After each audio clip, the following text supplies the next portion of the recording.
Hi, I'm Henry, a bartender here at Mr. Oso's on the Hill. Just like a delicious cocktail, a successful restaurant requires several moving parts that work together well. The first part of the drink is the gin, which is the base, the backbone of it all. So as a general manager, I kind of oversee everything that happens in the restaurant, whether it's the front of the house, which is commonly, all the guest-facing people, or the back of the house, which is our chef, prep, and dishwashing team in that one.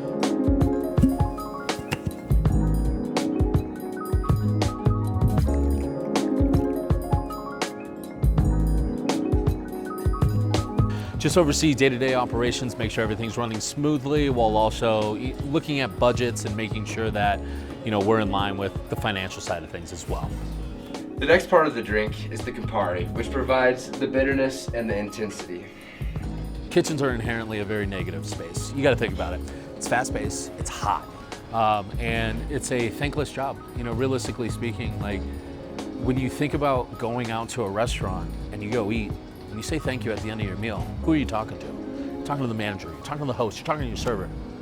How many people do you see walk into the kitchen and go, that's one of the best things I've ever tasted, thank you so much for creating that for me? The answer is slim to none.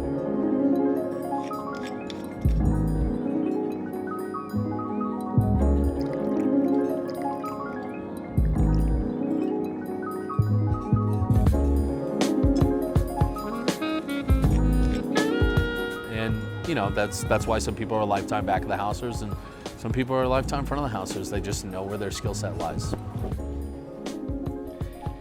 And finally, the sweet vermouth, which is the sweetness that binds it all together. I did not want to be a manager. That was never kind of my career goal. I started as back of house worker. I had worked up to sous chef at a couple different restaurants throughout the US, spent a year over in Italy as well. So I always thought my career was going to be back there. Unfortunately, a sports-related injury in college has kind of caught up with me a little bit. And so as a result, I moved to front of the house. Easy money, it's fast, the shifts are quick. I'm only working 20, 25 hours a day. But I got to a point where I was complaining a lot about my managers.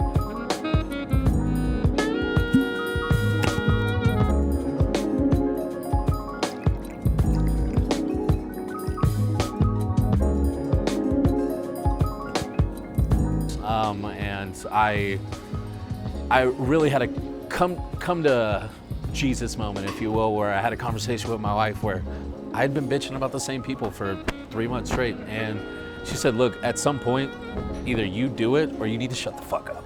And I love my wife. She's very open with me. We have a great relationship that we can be very candid with people. And so after kind of thinking about it, I realized I want to do it. I want to do it differently, because if anyone who watches this has been in the restaurant industry, they have had at least one manager who tries to lord over them, tries to have just that like God complex, if you will, and that power dynamic is not my thing. That's not how I like to run businesses, and as a result, my turnover rate's really low. Not a lot of restaurants can say that, and it's because I wanted to do it better than everyone else, and I'm proving that I can. The final step is the garnish. We really stress hospitality in this company. We want to make sure that we're giving individualized experiences to every guest that walks in here in some way, whether that's our serving staff really talking to guests or me just notating and touching tables and making sure that they know like we're trying to go above and beyond to make sure they have a great night, because if you're choosing to spend your money here, I want you to feel like it's value.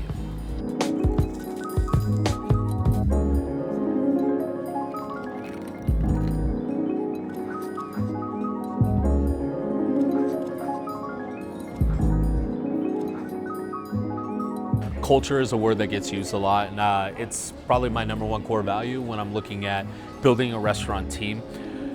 A lot of restaurants are moving towards a tip pool model where everyone gets a slice of the pie instead of being individualized and I'm gonna make my money and kind of do my own thing in that situation. As a result, you really have to focus on who you hire. I don't necessarily hire the best people, I hire the right people.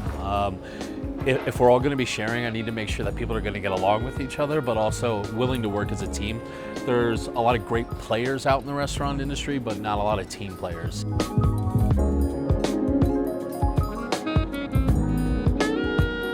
And so culture is huge to me. I want people to want to hang out with each other, because if you're gonna it gets stressful. Restaurants are not easy, and so if you're gonna spend 5, 6, 7 hours a day with these same people all the time, I kind of want to know that you like each other. And so it's very important to make sure that I build the right team and not the best team.